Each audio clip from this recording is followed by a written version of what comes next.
Why don't people love me? I think that's a question that I've been asking myself for a long time. And each time I keep coming back to the same answer, which is that people do love me, and what I do and the things that I make are not normal. And so I'm always putting myself at a deficit, where I always have to try and compete with people who do things which are a little bit more contemporary, whereas I'm completely adjacent, really. Back in 2022, I released an EP called Electric Reason, which was the first step of a trilogy of releases. It was all kind of revolving around a different style, a different sound, a different theme, and they all kind of reflected where I was at that moment and what I was doing. And the first one, Electric Reason, which contained songs such as Her Name is Juniper and Wobbegong, was all recorded during lockdown, and they were kind of hopeful. They had a little bit of naivety to it. There was a sense that anything was possible, and there was a little bit of flight of fancy. And so a lot of the songs on there were a little bit surreal and a little bit dreamlike, because we didn't know where we were, and we didn't know where we were going, and we didn't know what kind of world that we were going into. After that, we went into 2023, and I released Black Reason, which, as far as where I was at that time, it was all kind of a bit chaotic. There was quite a lot of drama going on. There was quite a lot of messy situations that were finding themselves into my life, and the music kind of reflected that. Songs such as Samurai Dancer and Compound Interest and Bewlay the Tormentor were kind of reflections of how I was feeling and how I was trying to cope with things. That whole year just felt like I was holding on for dear life, trying my best to keep things together. Yeah, we got quite a lot of fun stories out of that. And then obviously this year has led to Against All Reason, which is the final piece of the puzzle. And my current state is I should be resting, and I should be reflecting, and I should be consolidating my wins. But despite everything that I'm going through, Against All Reason, I'm pushing forward with something else. It seems like whenever I kind of come up with one of these ideas, the meaning of it kind of comes at a later date.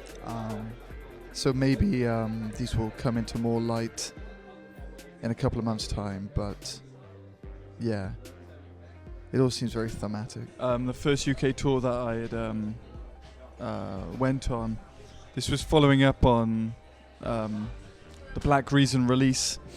We'd recorded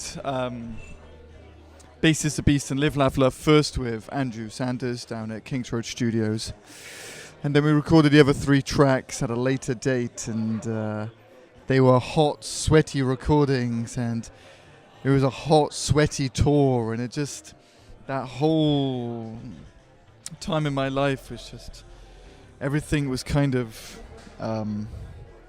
hazy and misty and sweaty and had that kind of raw energy to it. We went all over the place. We played in places such as Birmingham, London, Glasgow, too many places to count, really.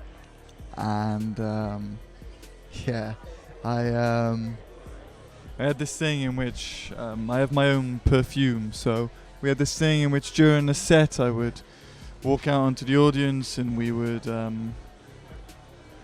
distribute this perfume to each of the audience members during one of the songs.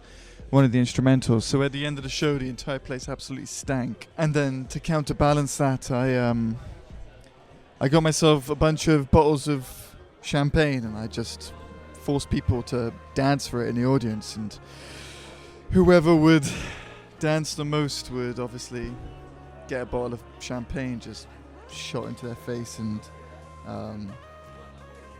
blasted all over the floor. We got into a little bit of trouble with that. A couple of places in London in which we got barred for making a bit of a mess, but I mean, it was all kind of part of the performance. And before that, everything was kind of big and theatric. Electric Reason was this kind of how to make a small-scale artist into something larger than life. So I had a big old band, and we played on big stages, and it was kind of that kind of stadium feel to it. That's what I kind of imagined all the songs to be, kind of stadium-sized song. We finished that off with a thing that I made called the Rock and Roll Circus, in which I got some circus performers down, I got some comedians and some poets and some musicians, and we all just had a big old party. All filmed, and it was supposed to represent that kind of carefree revelry, but that in of itself was kind of chaotic, which led into the next EP.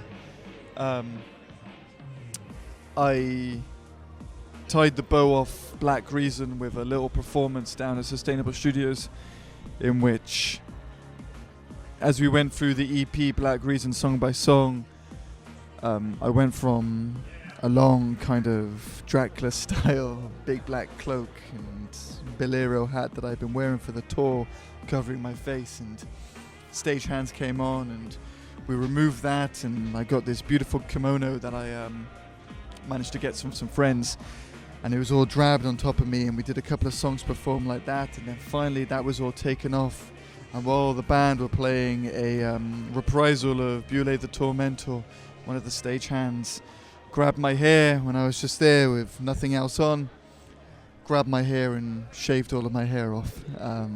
It was a pretty special moment. And it was supposed to represent, rebirth and all that sort of symbolism, you know how it is.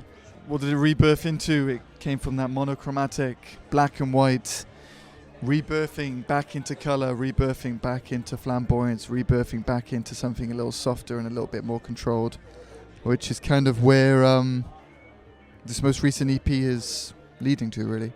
It's kind of hard to determine what these kind of songs mean when you're kind of in the moment and you've just, recorded them and you're still kind of in that campaign. It often takes a little bit of time for things to sink in and for things to really reveal themselves before you can fully understand where you were and why you wrote such things. What I've gathered so far is a lot of the songs on this most recent EP are kind of inwards looking, which is a subject matter which I've not really covered that much before. I had a small little release called Fake Yourself, which was a little bit more insular, kind of talking about me and my own feelings, but aside from that, I don't tend to write too much about me. I tend to write about things that I've thought of, situations and things that I know. I kind of find it a little bit scary to write about myself, which is kind of odd considering that most artists, they love talking about themselves. But I don't know. I think I just want to keep on putting on that mask, because ultimately, why do artists create? They create to tell other people a little bit about themselves. And I think what I'm trying to tell people is that I don't like showing too much about myself, and I like kind of putting on these characters and putting on these masks and all of that. But I found that Against All Reason, a lot of the song subjects are about love, women being true to yourself and believing in yourself. So things like Honey is just a straight up love song. It's a love song which is absolutely drowning in innuendos. It was written for my current partner. Yeah, just a little ode to her and, you know, where I am at the moment. But then on the flip side, something like Far in Love, which is a song about rejecting love and about having your love rejected and having to deal with the fact that sometimes if you like someone, they might not like you back, and kind of flipping between those two sides, because I think it's safe to say that everyone's been in a situation in which they've fallen for someone or someone's fallen for them in which the love hasn't been reciprocated. And then you have tracks like Why Don't People Love Me, which is less about romantic love and more about social love, and in this age in which you can get the whole world to see you and be your follower and like your page, why it makes you feel more damaged when threshold isn't kind of reciprocated. And when you kind of boil that down to its real essence, which is someone you've never met before, and whether or not they like you. If you asked this question 40 years ago, people would say it doesn't really matter. It doesn't, you know, it doesn't really affect them. But these days, I mean, literally, someone who you don't even know could absolutely destroy you. So I tried my best to reinforce this idea of people who you might not even know kind of judging you, and whether or not that really matters with the promo campaign for Why Don't People Love Me. And what I did was I created this kind of false controversy using some of my collaborators, and we built up this little drama of vagueness in which people had kind of griefs against me, against Bewlay, and wanted to see how far it would go. And it was very interesting to see how people's responses to that were. And lots of people were like, oh my god, once it was revealed, obviously, were like, oh my god, that's so relieved, and oh my god, you know, you had me on and whatever. But there were a couple of people who reacted quite negatively, and it's funny that the majority of people who acted negatively were people who I didn't know. Afterwards, people were asking me whether or not it affected me and whether or not I kind of felt that felt any regret for the way I handled things. But ultimately, the whole point was whether or not the validation of people you've never met before means anything to you. And people who I'd never met before judging me because of something that I fabricated myself, which they weren't in on the joke of. It spoke volumes, in my opinion, of kind of the world that we live in at the moment. The final track, that the Worst of All Women, which is that kind of final pin in the board, whereas Honey is about kind of loving other people. Why Don't People Love Me is about what others think of you. Far in Love is about how that love is kind of reciprocated back. Worst of All Women is all about kind of self-love and about women these days not seeming to be able to do anything without being criticized for their choices, whether that's acting more effeminate, whether that's acting more masculine. Whatever they seem to do, they seem to get criticized for it. And it was a quote from Iwana Inez de la Cruz about, you know, all I wanted to do was to teach young women how to read and to write and to philosophize, and as a result she lost everything, and she classified herself as the worst of all women for doing nothing but good. And so yeah, there's lots of themes of femininity, there's lots of themes of introverted reflection, and despite it all, it kind of goes back to what I was saying before, which is it all kind of has this meaning back to kind of roots. And despite this whole process, I kind of felt like, why am I writing this? I'd gotten so good at writing all these characters, I'd gotten so good at writing all these kind of fantastical situations and circumstances. Why am I going back and why am I looking at myself instead? Why don't I just kind of keep that thing going? And yet, against all reason, I kind of ploughed on through. Hopefully it gives people a little bit more of an insight into how I think and all of that sort of jazz. I've managed to be able to work with a lot of very talented people, not just for this release but for kind of all the releases that we've done, and I'm very, very grateful and very humbled by the hard work that has been put through to the projects that I've been doing, and all the people that have, worked with me over these last couple of years. We managed to do a music video for Worst of All Women with Cult VR Lab, and also for DH Dance, which was a dance troupe.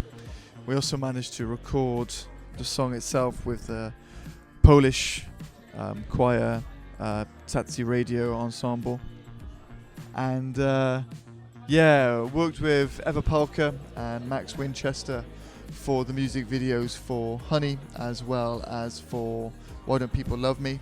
Yeah, it's kind of really good to be able to find like-minded people who are willing to kind of put themselves out there and kind of train their mastery. Not only have I managed to build up this repertoire of interesting visuals and interesting photography and interesting outfits and interesting live shows, hopefully it's all been engaging enough, and hopefully it's all been exciting enough. What I want to do is literally make myself the TV screen, make myself the movie screen.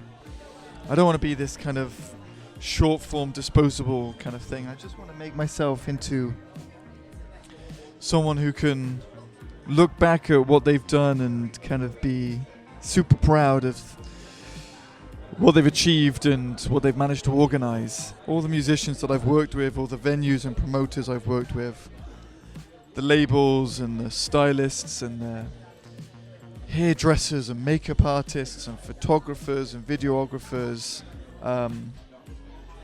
this is to you. It's been a busy couple of years, but without your help, none of this would have really happened, really. So yeah, thank you.